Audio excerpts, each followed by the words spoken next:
Hello student, concept physics class की इस नई वीडियो में आपका स्वागत है। बैक वाली वीडियो में हम हीट स्टोन सेतु के बारे में अध्ययन किए थे और वहां हम बताए थे कि हीट स्टोन सेतु को अगर अच्छे से समझ जाइएगा तभी आपको मीटर सेतु, जिसको हम बोलते हैं मीटर ब्रिज, आपको समझ में आएगा। अगर अभी तक उस वीडियो को आप नहीं देखे हैं तो सबसे पहले जाकर हीट स्टोन सेतु को देखें और इसका लिंक हम इसके डिस्क्रिप्शन बॉक्स में क्या कर दिए हैं, जो हीट स्टोन सेतु है उसका लिंक डाल दिए, वहां से भी आप देख सकते हैं। तो सबसे पहले देखिए, मीटर सेतु जो होती है वह हीट स्टोन सेतु जो होता है उसी पर क्या है, आधारित है। तो हीट स्टोन सेतु में हम लोग क्या पढ़े थे कि हमारे पास इस प्रकार डायग्राम रहती थी, जो बैक वाली वीडियो में पढ़े हम लोग, चतुर्भुज आकार का। ध्यान से समझिएगा, यहां आपका एक रेजिस्टेंस लगा रहता था, यहां आपका एक रेजिस्टेंस, यहां आपका एक रेजिस्टेंस, यहां आपका एक रेजिस्टेंस। इसको हम बोलते हैं R1, इसको हम बोलते हैं R2, इसको हम बोलते हैं इसको R2 और इसको हम क्या बोलते हैं, R3, और ये वाला जो रेजिस्टेंस था R4 था। बैक वाली वीडियो में पढ़े हैं। ये आपकी D पॉइंट, ये आपकी यहां आपकी A पॉइंट होती है, ये आपका C पॉइंट, ये B, और ये आपका कौन सा पॉइंट होता था, D। और यहां एक आपकी गैल्वेनोमीटर लगी रहती थी और यहां आपका एक सेल लगा रहता था, और ये आपकी एक कुंजी है। कुंजी को जब बंद किया जाता था तो करंट आई क्या हो रही थी, फ्लो हो रही थी, जो हम लोग हीट स्टोन सेतु में पढ़े थे। इतनी बात ध्यान से समझिएगा, इसी को हमें प्रैक्टिकल रूप बना देना है, उसी को हम बोलते हैं मीटर सेतु। तो मीटर सेतु में क्या होता है कि मीटर सेतु में सबसे पहले 1 मीटर लंबा एक तार होती है। अब यहां से ध्यान समझेंगे, यहां से मीटर सेतु बना रहे हैं, इसको मैं मान लिया ये आपकी A पॉइंट है, ये आपकी C पॉइंट है।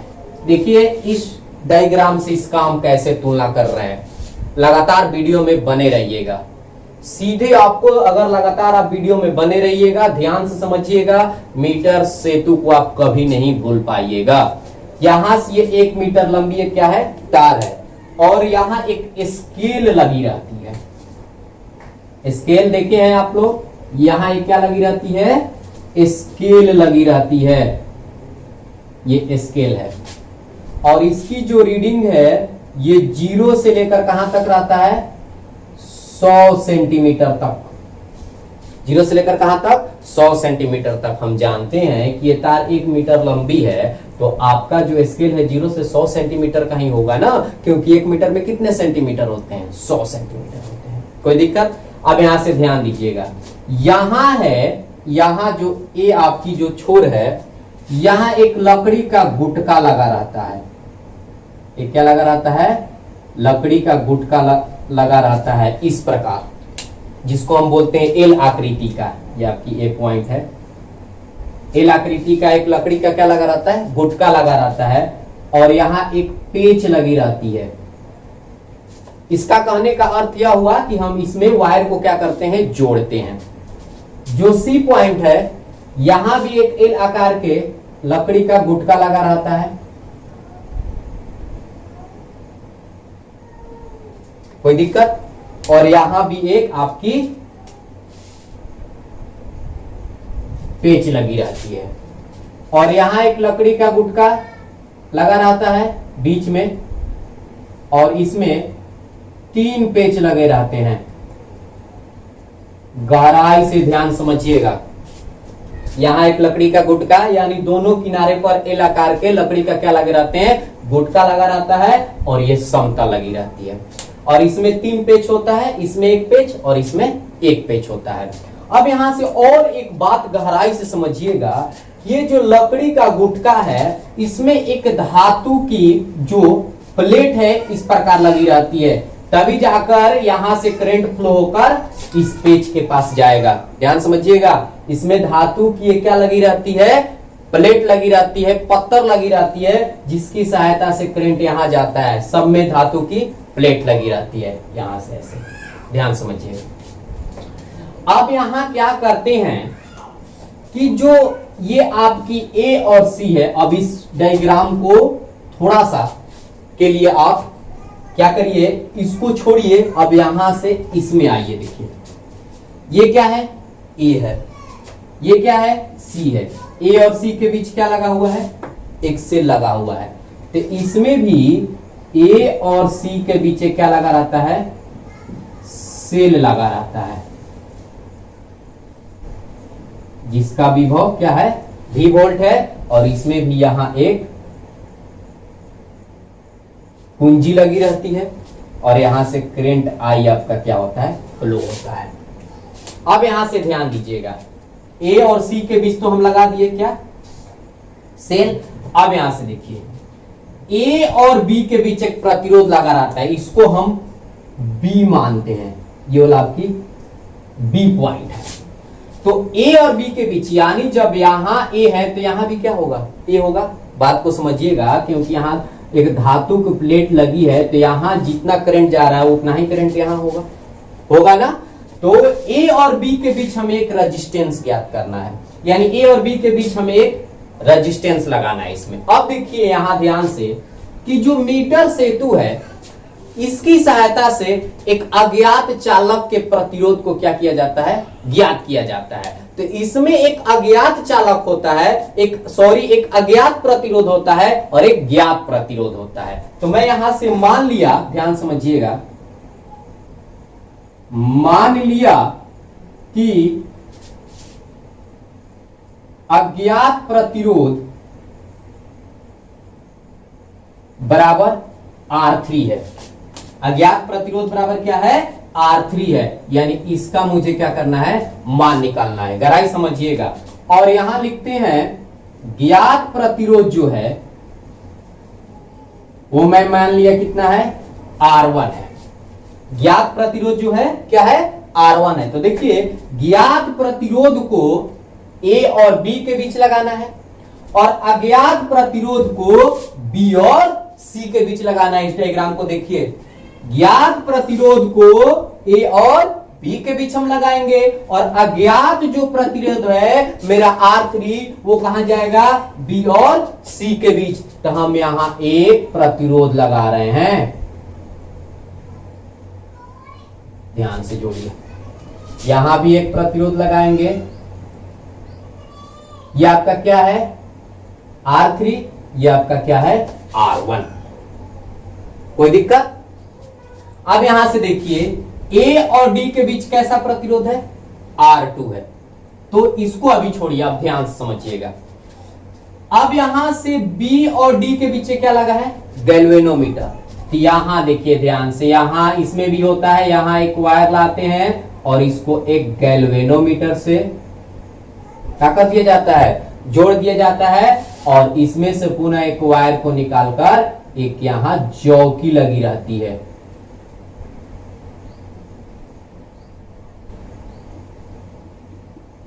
क्या लगी रहती है, जौकी लगी रहती है।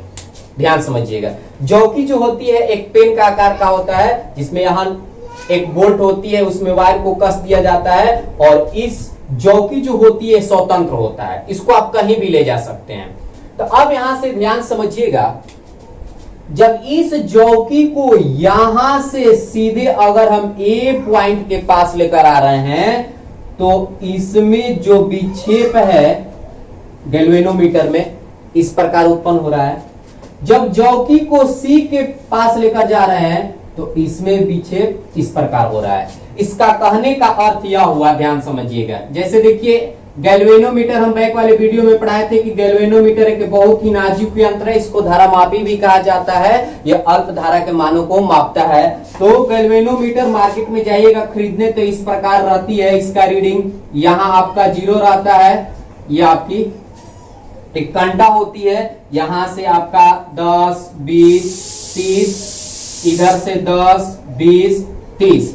इसका कहने का मतलब कांटा है ये इधर भी जा सकता है, इधर भी जा सकता है। तो इस चौकी को जब ए के पास ला रहे हैं तो इसका विक्षेप इस प्रकार उत्पन्न हो जा रहा है, यानी कांटा इधर आ जा रही है। इसका कहने का अर्थ यह हुआ। जब इसको इधर लेकर जा रहे हैं तो इधर आ रही है, लेकिन इसको हमें इस जगह पर ले जाना है कि वहां विक्षेप क्या हो जाए, शून्य हो जाए। तो इसका कहने का अर्थ यह हुआ कि ए और सी के बीच में ही एक ऐसा कोई पॉइंट आएगा जहां हमें विक्षेप क्या मिलेगी, शून्य मिलेगी।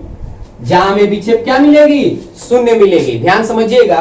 तो ये आपकी स्केल है, इस पर आपका जो पॉइंट है वो लिखा रहता है। तो आप क्या करेंगे, चौकी को धीरे धीरे इधर से घसकाते लेकर जाएंगे तो हम पाएंगे कि एक ऐसा पॉइंट आ रहा है जहां उसका वैल्यू क्या हो जा रही है, शून्य हो जा रही है। और जहां वैल्यू शून्य हो जा रही है, मान लेते हैं यहां वैल्यू आपकी शून्य हो जा रही है, तो इस पॉइंट को हम क्या मान लेंगे, डी मान लेंगे। क्या मान लेंगे, डी मान लेंगे। यानी इस चौकी को जब यहां से यहां लेकर आ रहे हैं तो इसका विक्षेप क्या हो जा रहा है, शून्य हो जा रहा है। कोई दिक्कत? और पुनः मैं मान लिया कि ये एसी जो तार है, कोई दिक्कत? तो यहां से ये कितना मीटर का है, 1 मीटर का है। तो मैं मान लिया कि ए से डी की जो दूरी है वो कितनी है, एल सेंटीमीटर, एल सेंटीमीटर। तो डी से सी की दूरी कितनी होगी, क्योंकि 1 मीटर का है यानी 100 सेंटीमीटर का तार है। तो यहां से यहां तक अगर ये एल सेंटीमीटर हो गया तो यहां से यहां तक क्या हो जाएगी, तो क्या करेंगे, क्या करेंगे, 100 में से इस एल को क्या करेंगे, घटा देंगे। इस बात से सहमत है? तो डी से सी के बीच क्या हो गया, 100 माइनस एल सेंटीमीटर। अब यहां से देखिए ए और डी और सी, इसके बीच एक प्रतिरोध लगा हुआ है, इसके बीच भी एक क्या लगा हुआ है, प्रतिरोध। यानी कहने का मतलब यह है कि यहां R2 लगा हुआ है, यहां R4 लगा हुआ है। कोई दिक्कत? समझ में आई? मीटर सेतु जो हीट स्टोन सेतु पर क्या है, आधारित है, हूबहू वही फिगर है, केवल इसका प्रैक्टिकल आपको क्या कर दिया गया है, बना दिया गया है। अब यहां से देखिए, अगर मुझे इसमें अज्ञात प्रतिरोध जिसको हम माने हैं R3, इसका मान हमें निकालना होगा, तो कैसे निकालेंगे? कोई दिक्कत? तो इसको निकालने से पहले अगर इसको आप लिखना चाहते हैं तो आप लिख सकते हैं, हम बोल रहे हैं, इसका आप नोट बना सकते हैं। अब इसको कैसे लिखना है कि मीटर सेतु में 1 मीटर लंबा एक तार होती है, उसके नीचे एक स्केल लगा रहता है, इसके बाद इसके एक छोर पर जो एसी आपकी तार है, ऐसे लिख सकते हैं, इसमें एसी 1 मीटर का लंबा एक तार होता है जिसके ए छोर पर एल आकार के लकड़ी का गुटका और सी छोर पर भी एल आकार के लकड़ी का एक गुटका लगा रहता है, जिसमें एक एक पेच लगे रहते हैं और बीच में एक लकड़ी का गुटका लगा रहता है जिनमें 3 पेच होते हैं।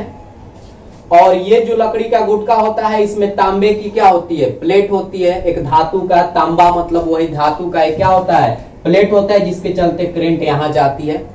कोई दिक्कत? इसमें भी होता है, इसमें भी होता है। और ए और बी के बीच एक ज्ञात प्रतिरोध को जोड़ा जाता है जिसको हम R1 माने हैं हीट स्टोन ब्रिज की सहायता से, और बी और सी के बीच एक अज्ञात प्रतिरोध को जोड़ा जाता है जिसको हम R3 माने हैं। और पुनः जो ये इसके बाद बी और डी के बीच, बी और डी के बीच एक गैल्वेनोमीटर जुड़ा रहता है। इसमें भी देखिए एक गैल्वेनोमीटर क्या है, जुड़ा हुआ है। तो लिखेंगे बी और डी के बीच एक गैल्वेनोमीटर जुड़ा रहता है और इसमें बहने वाली जो धारा है जिसको हम IG बोलते थे, उसका मान किसके बराबर आएगा, 0 के बराबर आता था ना हीट स्टोन में। इसमें धारा का मान 0 आ जाता था, इसलिए इस शाखा को क्या कर दिया जाता था, छोड़ दिया जाता था तुल प्रतिरोध निकालते समय, जो बैक वाले वीडियो हम अच्छे तरीका से क्या किए हैं, अध्ययन किए हैं। तो IG का मान क्या हो जाता था, 0 हो जाता था। अब इसके बाद यहां से लिखते हैं कि A और D की जो बीच की दूरी है वो हम कितना मान लिए हैं, L सेंटीमीटर। और ये जो चौकी है, ध्यान समझिएगा, ये जॉकी है, इसको आप घसका कर कहीं भी ले जा सकते हैं। इधर ले जा रहे हैं तो विक्षेप इधर हो जा रहा है, इधर ले जा रहे हैं तो गैल्वेनोमीटर में विक्षेप इधर उत्पन्न हो जा रहा है। यानी गैल्वेनोमीटर के बीच में क्या होता है, शून्य होता है। तो मैं मान लिया कि कहीं पॉइंट डी है, वहां विक्षेप आपका क्या हो जा रहा है, शून्य हो जा रहा है। और यहां से यहां तक की दूरी हम L सेंटीमीटर मान लिए, और यहां से यहां तक की दूरी 100 माइनस L सेंटीमीटर होगा, क्योंकि यहां से यहां तक 1 मीटर की लंबाई का तार है, उसको सेंटीमीटर में बदलेंगे तो कितना हो जाएगा, 100 सेंटीमीटर। आई होप आपको समझ में आ गया होगा मीटर सेतु की कहानी। तो अब इसमें हम जो अज्ञात प्रतिरोध है R3, इसको हम क्या कर रहे हैं, ज्ञात कर रहे हैं। तो अब इसको ज्ञात करने के लिए हम कर क्या रहे हैं, देखिए अब यहां से लिख रहे हैं, मान लिया कि, ध्यान समझिएगा, मान लिया कि एसी तार के एकांक लंबाई का प्रतिरोध बराबर क्या है, 1 है। ध्यान समझिएगा, मैं क्या मान लिया कि जो ये एसी तार है, इसकी एकांक लंबाई का जो प्रतिरोध है, यानी एकांक लंबाई पर प्रतिरोध कितना है, 1 है। 1 है। तो अब यहां से ध्यान से समझेंगे, एकांक लंबाई के तार का प्रतिरोध कितना है, 1 है।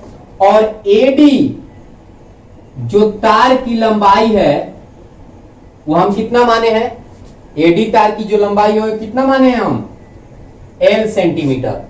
तो अगर मुझे इसका प्रतिरोध निकालना होगा तो कितना होगा, एडी तार की लंबाई हम L सेंटीमीटर माने हैं। ध्यान समझिएगा, अगर मुझे इसका प्रतिरोध निकालना होगा, अब यहां से लिखेंगे एडी तार का प्रतिरोध तो कितना होगा, एकांक पर आपका 1 है। देखिए एकांक वैल्यू को अगर हम लेट करते हैं ना, तो हमें कितना भी बड़ा वैल्यू क्यों ना हो, उसकी मान हम आसानी से निकाल सकते हैं, क्योंकि एकांक पर 1 है, तो जितना का कहेगा उतना से मल्टीप्लाई कर देंगे। जैसे आपका एक पेन का दाम 20 रुपया है, अगर 5 पेन का दाम निकालना होगा तो कितना सिंपल है, 20 में और 5 से क्या कर देंगे, गुना कर देंगे। उसी तरह एसी तार के एकांक लंबाई का प्रतिरोध 1 है, तो एडी तार की लंबाई हम L माने हैं, तो इसका प्रतिरोध कितना होगा, तो यहां लिखेंगे LX, चाहे XL होगा ना, L में और X से क्या कर दिए, गुना कर दिए। अब आगे बढ़, यहां से लिखते हैं जो डीसी तार है, लंबाई कितनी है, 100 माइनस L। ध्यान समझिएगा, डीसी तार की लंबाई 100 माइनस L, तो यहां लिखेंगे डीसी तार की प्रतिरोध कितना होगा, तो 100 माइनस L में हम 1 से क्या कर देंगे, गुना कर देंगे, गुना करेंगे ना। अब यहां से देखिए, अब यहां से चलते हैं हीट स्टोन सेतु से। ध्यान समझिएगा, हीट स्टोन सेतु से जब गैल्वेनोमीटर में प्रवाही धारा अगर शून्य होती है, तो वहां सूत्र क्या होता है, R1 बटा R2 अब बराबर होगा R3 बटा R4 के। तब यहां से लिखते हैं, ध्यान समझिएगा, R1, तो इसमें तो R1 है, लेकिन यहां देखिए A और D के बीच क्या है, R2 है, तो हम यहां लिखेंगे A और D के बीच, तो यहां लिखेंगे AD का प्रतिरोध, चाहे हम R2 भी लिख सकते हैं, इसको कोई दिक्कत नहीं है, R2 हम लिख सकते हैं, इससे कोई प्रॉब्लम नहीं, R2 लिख लीजिए। R1 से लेकर कहां तक, R2 तक, यानी R1 बटा R2 अब बराबर क्या होता है, R3 बटा R4। अब यहां से ध्यान समझिएगा, R1 तो हमारा ज्ञात प्रतिरोध है, ये ज्यों का त्यों, और R2 क्या है, A और D के बीच, तो A और D यहां से यहां के बीच प्रतिरोध कितना आया है, देखिए एडी तार का प्रतिरोध कितना है, LX, यानी यहां R2 के जो मान है वो हम कितने के बराबर लेंगे, LX के बराबर लेंगे ना, दिमाग में जा रही है बातें, LX होगा।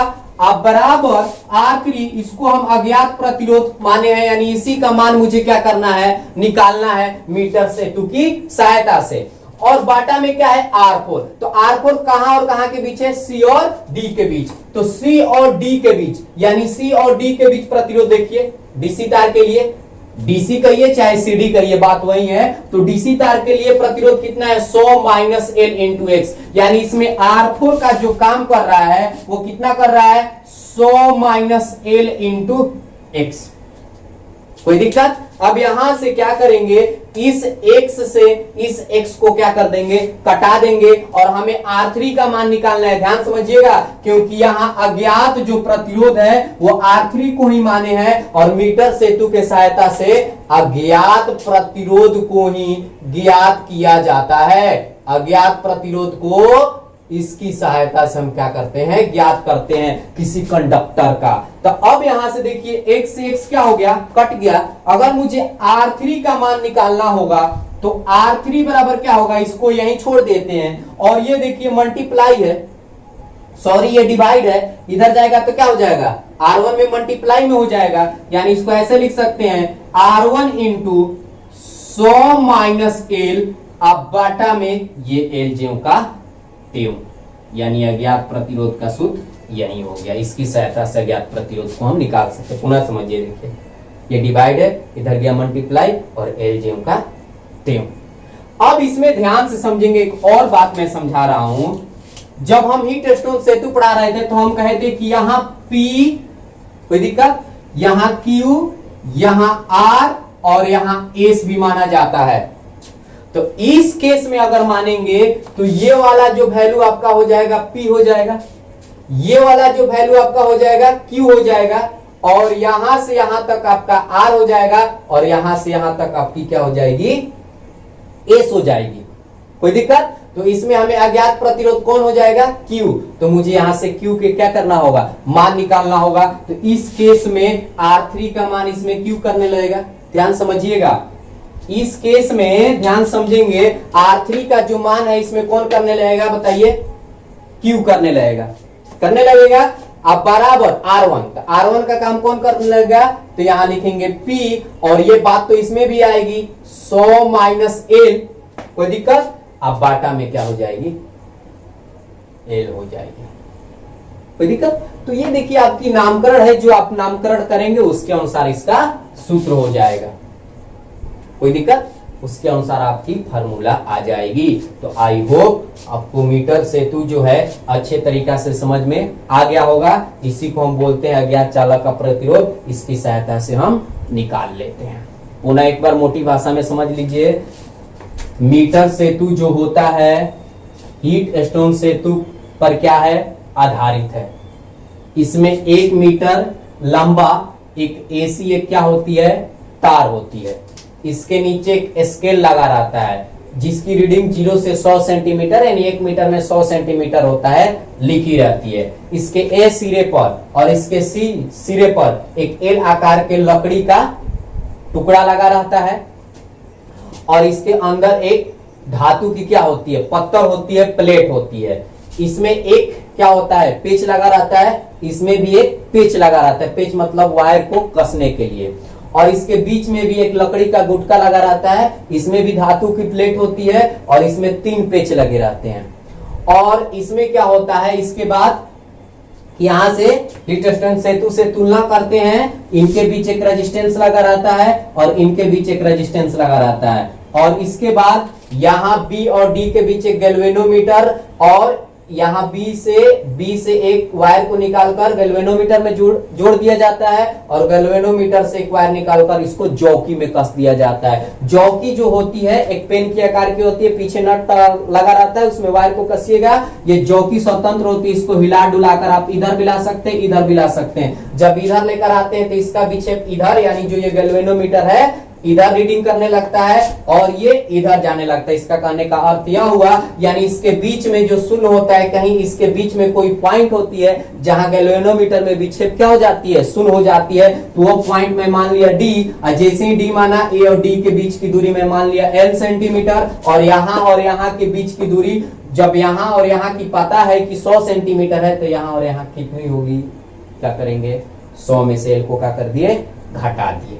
कोई दिक्कत? और इसमें इसको हम बोल ले ज्ञात प्रतिरोध, जो ज्ञात प्रतिरोध रहेगा उसको ए और बी के बीच जोड़ना है, जो अज्ञात प्रतिरोध रहेगा उसे बी और सी के बीच जोड़ना है। इसके बाद ए और डी का प्रतिरोध जो है R2 है वो मालूम नहीं था, तो हम इसको क्या किए निकालें कि मैं मान लिया कि एसी तार के एकांक लंबाई का प्रतिरोध कितना है, L है, तो इसकी लंबाई हम X है, तो इसकी लंबाई हम L माने हैं, तो प्रतिरोध क्या होगा LX, और इसमें 100 माइनस L में X से क्या कर दिए गुना कर दिए, और उसके बाद हीट स्टोन सेतु के फार्मूला को बैठाए कब, जब गैल्वेनोमीटर में बहने वाली धारा 0 के बराबर होगी, तब सूत्र क्या होता है R1 बटा R2 बराबर R3 बटा R4। इसके अनुसार हम पंजाब चालक के प्रतिरोध को क्या कर लिए ज्ञात कर लिए।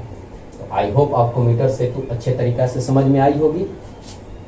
और लॉकडाउन के बाद अगर मेरे क्लास में पढ़ना चाहते हैं तो इस चैनल के नाम से ही मेरा क्लास विक्रमगंज में चलता है, और वहां आप संपर्क कर सकते हैं। इसके डिस्क्रिप्शन बॉक्स में हम अपना व्हाट्सएप नंबर दे दिए हैं, और अगर आपको कहीं इस आपकी जो क्वेश्चन है मीटर सेतु है, अगर इसमें कहीं आपकी बात अभी भी समझ में नहीं आई है तो हमारे जो व्हाट्सएप नंबर है उस पर संपर्क कर सकते हैं, या कमेंट बॉक्स है उसमें कमेंट करके पूछ सकते हैं कि ये सर कैसे हो गया, कोई दिक्कत। और अभी तक इस चैनल को सब्सक्राइब नहीं किए हैं तो प्लीज सब्सक्राइब कर ले तथा बेल आइकन को जरूर दबाएं ताकि हम जितने भी वीडियो बनाएं तुरंत आपके पास पहुंच जाए। Thank you.